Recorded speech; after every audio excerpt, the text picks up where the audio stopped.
what can the Brazilian people do? Okay? Your clips are being played in Brazil all over the place. Translated Portuguese, they're seeing it. They know who you are. They're recognizing who you are. When we were there, your name came up a lot of times as I'm having conversations with different Congress, Senate, people that are talking. What feedback do you have to the people who are sitting there saying, okay, without America's help, what can we do? What would you say to them? It's hard for me to give advice to the Brazilian people, as an American citizen. It feels a little bit outside my place. I think in general, it's amazing to see the success that you've had.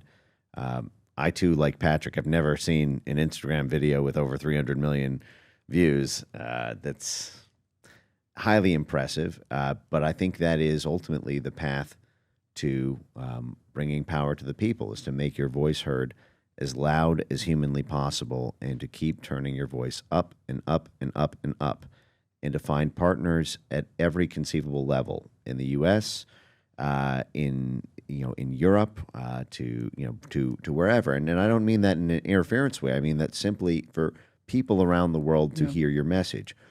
This is a common interplay in these situations. Is there's the concept of the so-called international community, which are like-mindeds all around the world who believe in a cause or believe in a principle.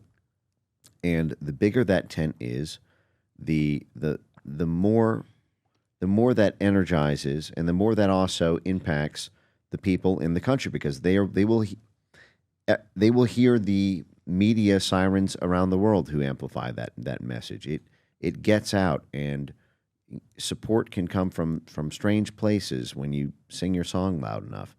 And I think you guys are doing the right thing in terms of that. And that's really the only thing it feels appropriate for me to say, because I think below that you start to get to issues around political organizing, and it feels out of place for me to opine on that part of it. But I think it's a great advice. As I was saying, we need to give power to the people. That's all. We all that the tyranny wants to do with the people, it's to underestimate their power. So our voice, I never thought that maybe I can talk about John Baptist here. John Baptist doesn't know what is PBD podcast, but I'm talking about him now. So what we do in life, as the Gladiator says, echoes for all the eternity. So we need to speak. We need to put our voices loud and loud and loud. And then maybe Brazil will shine bright again. Do you think you guys have too many political parties? Because in Congress alone, you got like 24 of them, and then that whole center block, it's what, like 50% of the Congress? And seems like that kind of jams a lot of things up. So, like, are they consistent with the way they vote, or do they go with, like, in whichever direction the wind's blowing? Yeah, the Congress is a complex team to talk here, but yeah, there's a lot of parties, and the left, it's very strategical to put extreme left, a moderate left, so to take power. So they change their faces as the demon. He put as a angel just to gain you. So you have, for example, in Brazil, a party called Socialist and Liberty Party. Yeah. So it doesn't make sense. But they run with this kind of name because they are experts in propaganda. Yeah. So yeah, we need to do a reform. We need to do a reform in our parties and elections, but it's very hard because people who are in charge right now, maybe if we want to do a reform, it's gonna go in a bad way. Can you convert anybody from that center, you think? Because I don't know, it seems like there's some guys that maybe you could pull to your side. Like here we only have 2 political parties, but if you got like several of them in that center block, is there any potential to recruit? I think the ideal maybe is to run like without a party. Maybe you have an independence candidate. It would be nice. But parties in Brazil, it's a huge instrumental of power. If you have a party in Brazil, you are very powerful. Mm-hmm. So I think it's going to be very difficult to change that. Mike, let me ask you, with Kassab, what do you think about Gilberto Kassab? You know, he seems like he's a pretty powerful guy right now with the leader, the center. Yeah, he's the leader of the center in Brazil. He has a great space in São Paulo's government under Tarcísio. Now, for example, Bolsonaro talked to him, I think 1 month ago, because of the people that are in jail of 8 January. We need votes for the amnesty that we are fighting for these people. So, but he's dangerous. You have a relationship with him or no? No, I don't. I talked to him like one day when I got down from my apartment. He was there. He said some stuff to me, and I said, okay, thank you, and that's all. I never talked to him. But he's a powerful man. Is he a guy that has enough power and influence to help you or help Bolsonaro run in 2026, or he's not a guy that's going to help Bolsonaro? So, as I think the center goes where people are winning. So if he thinks that Bolsonaro has a chance to win, he's gonna be with Bolsonaro. If he thinks that it doesn't, he's going with Lula. So he has photos with all the ex-presidents in Brazil. He's the president of the Social Democratic Party. So he goes wherever the team wins.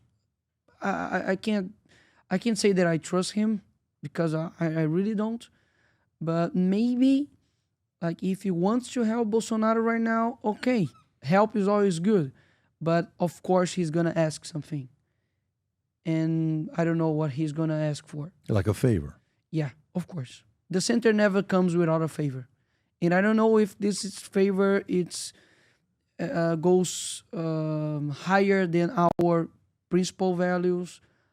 I don't know. I don't talk to him, so I'm not in the negotiation of this. Have you ever tried to, like, in a strategic way? So it's hard because even though I'm the most voted congressman in Brazil, I'm only 28, and I started just right now. So I put in my place. Like, my place is here. I'm doing my job. If they want to talk to me, I talk to anyone. If maybe Lula wants to talk to me, I don't know, I wouldn't talk, but okay. But some guys, I would talk because I think this is politics. I didn't choose the presidents of the parties. I didn't choose the deputies that works with me. I didn't choose the Senate. People choose that.